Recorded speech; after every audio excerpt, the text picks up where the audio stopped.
This whole walkway, pump track, wetland, boardwalks has all been the result of a community-led group and project working with Western Bay Planning District Council probably since 2011, 2012 when Gail and Cedric Blamires actually had this idea to create this little loop track, and Gail and Cedric came to the Te Puke Community Board and with a little map that they'd hand drawn and presented it to the community board, and Peter was there at the time and myself, and we immediately saw the benefit of the idea, and we got stuck in and helped Cedric and Gail get on with it. So that they were involved with a group called Te Puke Environmental Forum, who used to meet once a month and do advocacy and submissions to the council and everything about environmental matters. But so once we set up the track, we set up an incorporated society to progress it. We had a public meeting.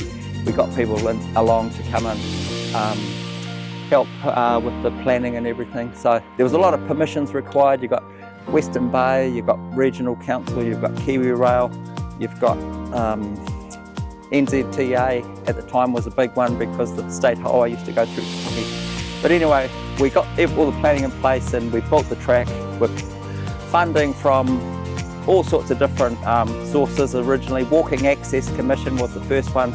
They put in $12,000 to help do some fencing, and then we got money from the council, we got money from Regional Council, we got money from TECT, 70,000 to build the boardwalks. We got 30,000 from TECT to build this wetland.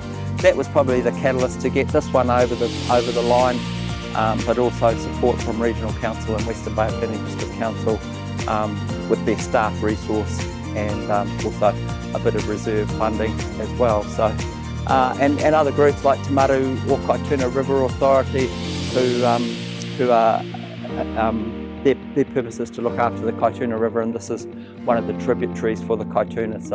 So they could see the benefit of cleaning up this stormwater that comes down from King Street and the industrial area up there and flows round, and that'll when we open up that culvert over there, all this water is going to flow through the wetland and then back into the stream and then out to the Waiari and then the Kaituna. So that's the main purpose, but it's also like a boutique wetland to demonstrate to townies, you know, the benefit of wetlands and, you know, what restoring areas like this that used to look like this before humans arrived maybe can look like. And so I guess that's the history of the project. But just going back to Gail and Cedric, Gail, I don't think we would have done any of this without Gail, to be honest, because back in 2009, 2010, council came up with this idea to it was a policy to try and save some money for the ratepayers, which is always a good idea. And it was a campaign called Money Does Grow on Trees, and they were proposing selling off some of their excess reserves and parks, and Lawrence Oliver Park was identified as one of those sites that could have been recycled.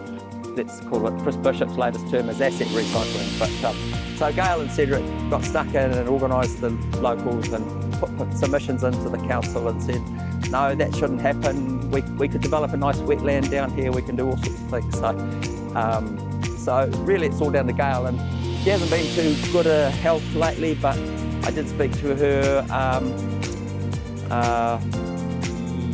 on Wednesday or Thursday, sorry, and she is feeling a lot better, and she's hoping to get down there. I was hoping she'd be here by now, so she might turn up to come and have a look. So she'd be proud as punch that we finally got to this point. So thanks for all coming along, and I'll probably done enough talking. Thank you. Oh, and one last thing, sorry. We couldn't have got this far without this guy over here, Jackson Efford. He's what's the job?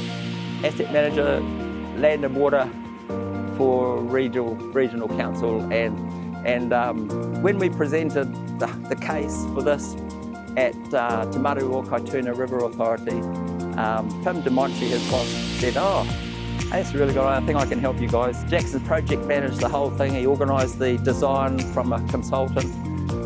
Fonterra Grassroots Fund, they put in the money to pay for the design.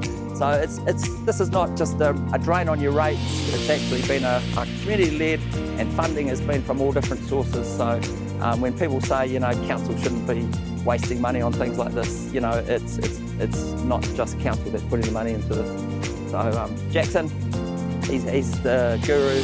If he tells you a plant's in the wrong place, then listen to him. Anyway, thank you.